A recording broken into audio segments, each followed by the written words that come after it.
O Senhor esteja convosco. Ele está no meio de nós. Proclamação do Evangelho de Jesus Cristo, segundo Marcos. Glória a vós, Senhor.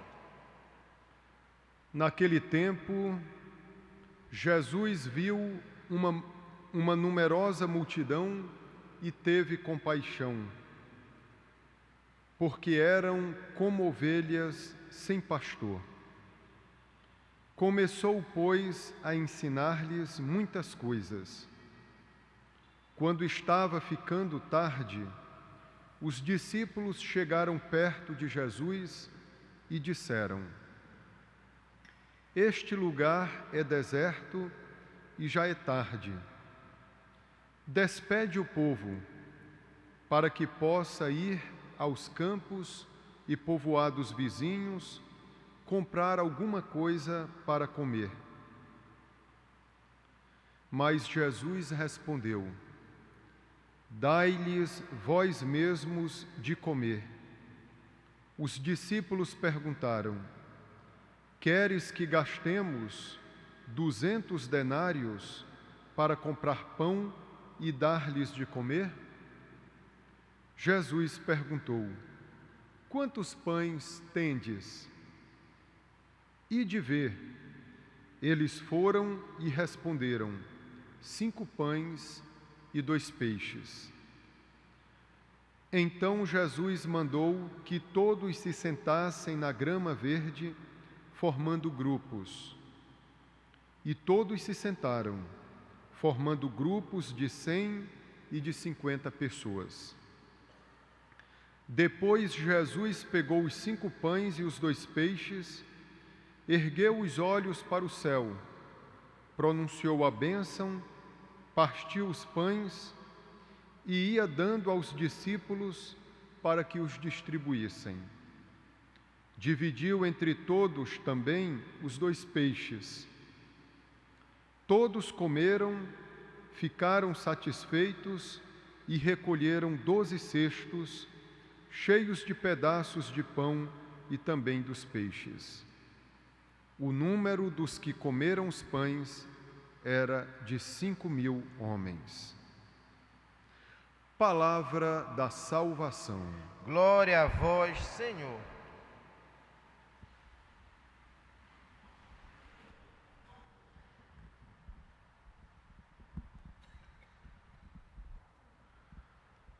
Louvado seja nosso Senhor Jesus Cristo.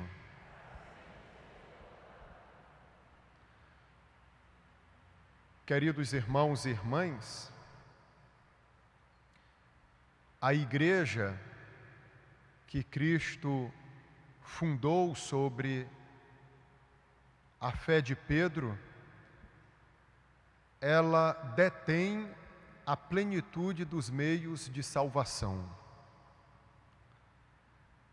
Portanto, para a igreja ser instrumento de salvação, ela tem todos os meios pelos quais nós podemos atingir, alcançar essa salvação. Ela não precisa pedir emprestado nenhum elemento a outro grupo a fim de nos garantir essa salvação plena.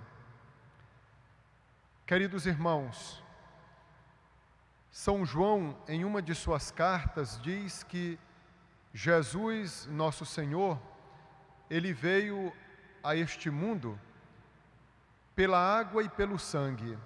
Não só pela água ou pelo sangue, mas pela água e pelo sangue. O que é que São João quer dizer com isso, com essa afirmação? Que Jesus veio trazer para nós uma salvação completa, plena. Por isso, eu insisto com vocês que a comunidade fundada por Nosso Senhor é chamada de católica porque ela tem tudo. Em termos de salvação, ela compreende tudo.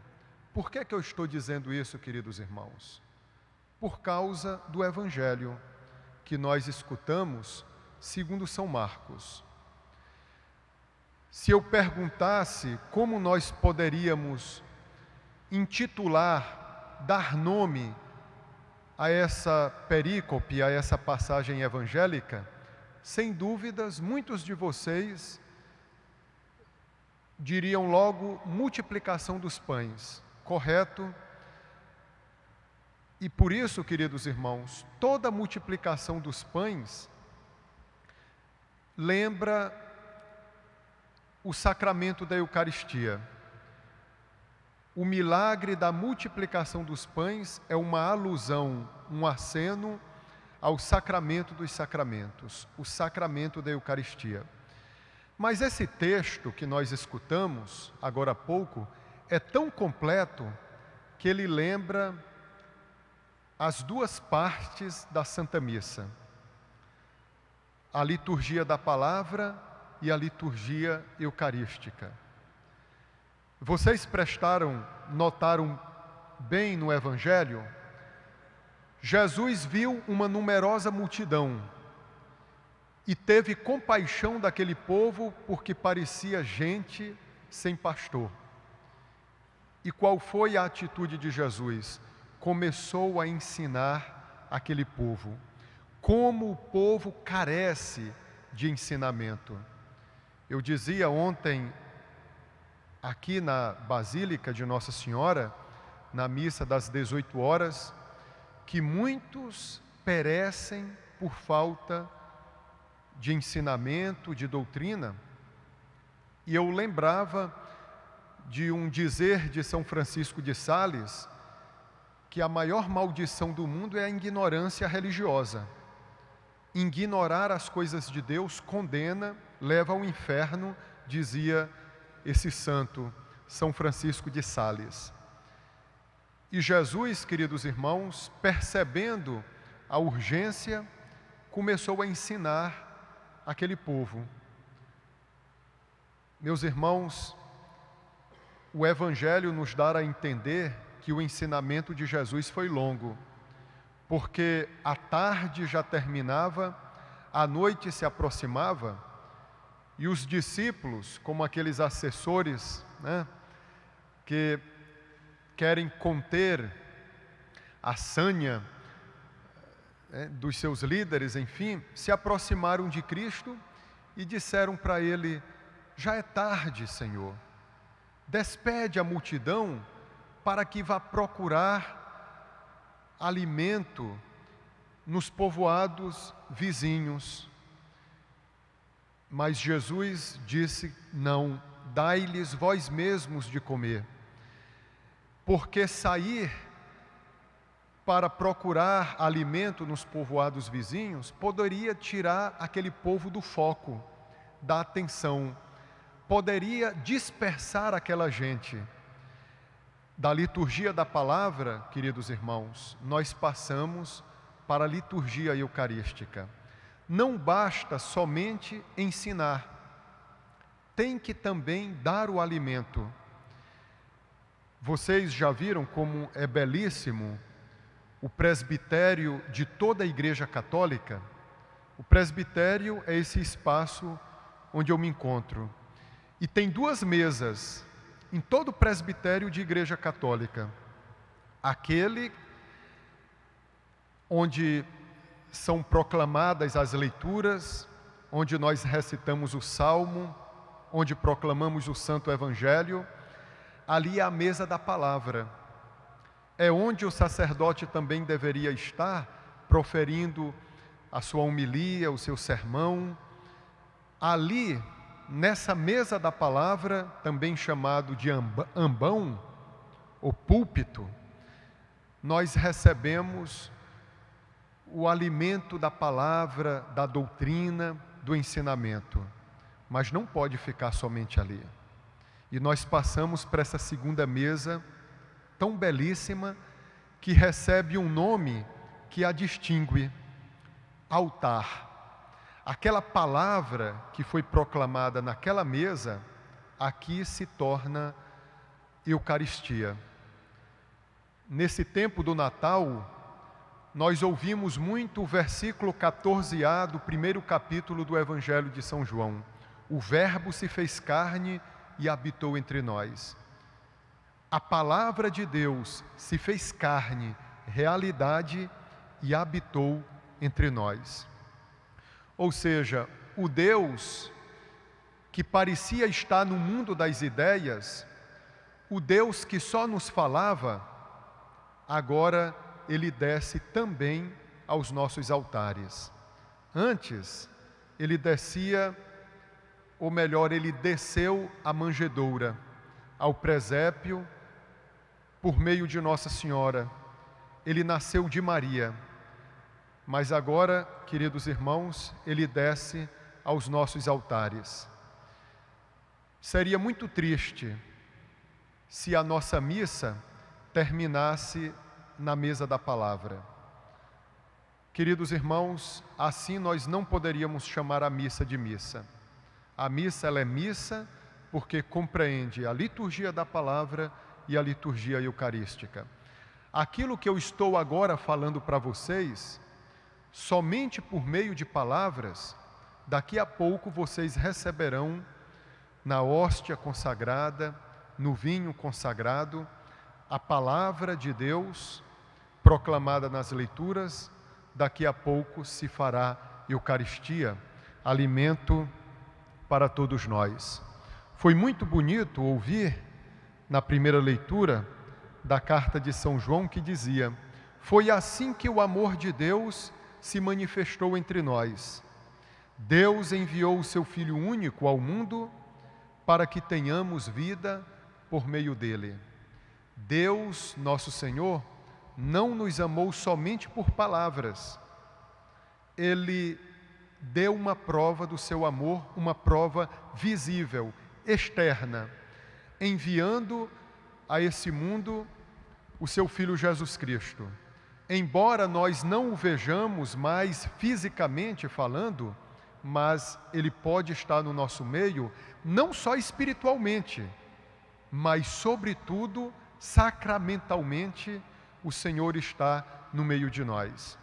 Nós costumamos falar assim, queridos irmãos, que as palavras convencem, mas o testemunho arrasta. As palavras convencem e os testemunhos arrastam. A palavra, ela é importante, ela é interessante, mas a vivência dessa palavra, o testemunho, a obra, corroboram, confirmam a palavra que foi pronunciada. Eu insisto nisso, queridos irmãos, porque o Senhor não deu para nós somente a palavra. Ele também, como dizia o Aquinate, Santo Tomás de Aquino, para aqueles que se entristeceriam com a sua ausência, Jesus deixou o sacramento da Eucaristia. Queridos irmãos, é tão bonito na igreja de Jesus, que se chama católica, que basta uma celebração dessa, silenciosa, não precisamos ficar fazendo apelações, sessão de milagres, etc. Toda missa já acontece um milagre, porque nós temos tudo aqui, tudo, né? Imaginem se nós tivéssemos só aquela mesa ali, o ambão. Faltaria alguma coisa. Então, na igreja, nós vemos uma harmonia, uma sintonia entre o altar e a mesa da palavra e o altar. Ele não veio só pela mesa da palavra ou pelo altar, mas ele veio pela mesa e pelo altar ao mesmo tempo. A vida de Nosso Senhor foi uma verdadeira Santa Missa. A primeira parte da vida de Cristo é repleta de ensinamentos. Ele mais ensinou do que realizou meros prodígios. Mas, queridos irmãos, Nosso Senhor quis ser impedido de continuar o seu ministério, e ele via isto como uma investida de Satanás. Inclusive, Pedro pediu que Nosso Senhor tirasse da sua memória essa ideia de levar a termo a sua missão em Jerusalém, sendo crucificado. E Jesus exorcizou São Pedro. Era necessário ir para a frente para completar o mistério da sua vida, passar da liturgia da palavra para a liturgia eucarística. Jesus, por um momento, ele passa para essa hora tão sublime da sua vida e ele leva a termo o seu ministério sendo crucificado. Como ele dirá mais tarde, foi para isso que eu vim, foi para essa hora que eu vim, ou seja, para ser crucificado, morto e ressuscitado ao terceiro dia.